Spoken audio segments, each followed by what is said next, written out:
Quando um objeto é lançado com um determinado ângulo e uma determinada velocidade inicial, ele forma um movimento parabólico. Esse movimento parabólico é resultante de um movimento na vertical e um movimento na horizontal, dados por y e x no plano cartesiano.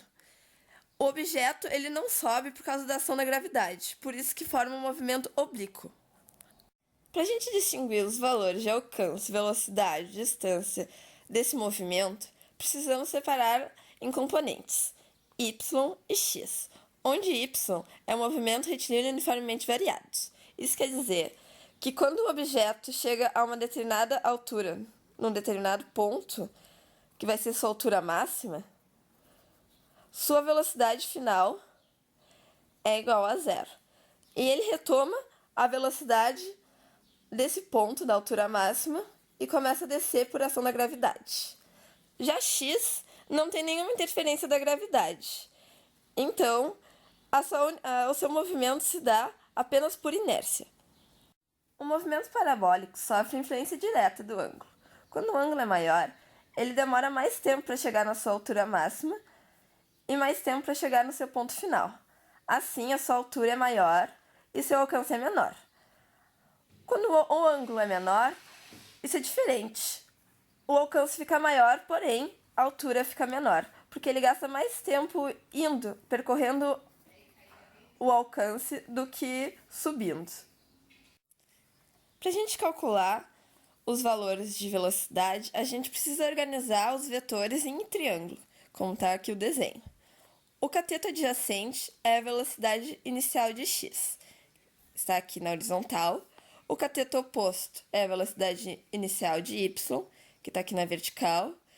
E a hipotenusa é a velocidade inicial do próprio objeto. Pegando, então, o cateto adjacente sobre a hipotenusa, fica igual a cosseno de um ângulo. E esse cosseno a gente vai multiplicar com a velocidade. Então, a velocidade inicial de x vai ser igual à velocidade inicial vezes o cosseno de um ângulo. Com a mesma coisa com o cateto oposto. O cateto oposto sobre a hipotenusa é igual a seno. Então, a velocidade inicial de y é igual à velocidade inicial vezes seno do ângulo. A velocidade instantânea nada mais é do que uma média entre as velocidades em x e y. Então, para fazer o cálculo, a gente precisa fazer a soma vetorial desses componentes. Então, fica velocidade é igual a raiz quadrada de velocidade em x ao quadrado mais velocidade em y ao quadrado. Para a gente calcular as equações do movimento em y, a gente precisa ter em mente que a aceleração do objeto é a própria gravidade, já que a gravidade empurra o objeto para baixo. Então, para calcular a trajetória, a gente modifica a equação de Torricelli, onde y é a própria altura do objeto, então vai ficar h, e a velocidade final é igual a zero, porque quando o objeto chega a uma determinada altura, ele para e começa a descer de novo. Então, modificando a fórmula, fica zero da velocidade final igual à velocidade inicial de y ao quadrado mais 2 vezes menos a gravidade, que seria a aceleração do objeto, vezes h, que é a altura que queremos. Então, a gente vai separar o que a gente precisa, que é o h que queremos para a trajetória do objeto em y.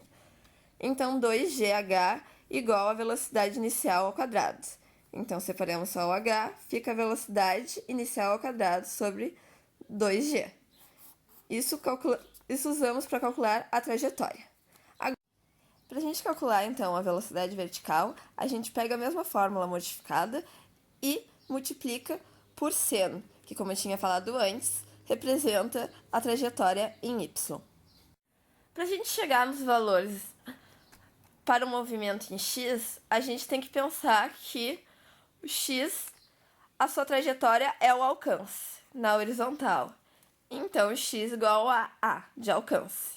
E o tempo, a gente utiliza a fórmula de 2 vezes a velocidade inicial vezes o seno de um determinado ângulo, que vamos chamar de alfa, sobre a gravidade. Ficando, então, a de alcance vezes a velocidade inicial de x, que é a velocidade inicial do corpo, vezes o cosseno de alfa, vezes o tempo, que é essa mesma fórmula aqui, 2 vezes velocidade inicial vezes o seno de alfa sobre a gravidade.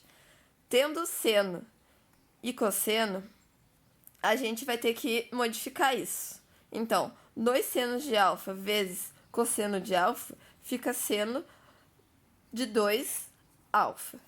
Então, teremos assim a fórmula do alcance, que é alcance igual a velocidade inicial ao quadrado vezes seno de 2 alfa sobre a gravidade. Para a gente ter um alcance maior, a gente tem um determinado ângulo que lança o objeto no maior alcance, que é 45 graus. Isso se dá porque seno de 2 alfa é igual a 1. E 1 é igual a seno de 90 graus. E seno de 90 graus é 45 graus. Então, o maior e melhor ângulo para o maior alcance é 45 graus.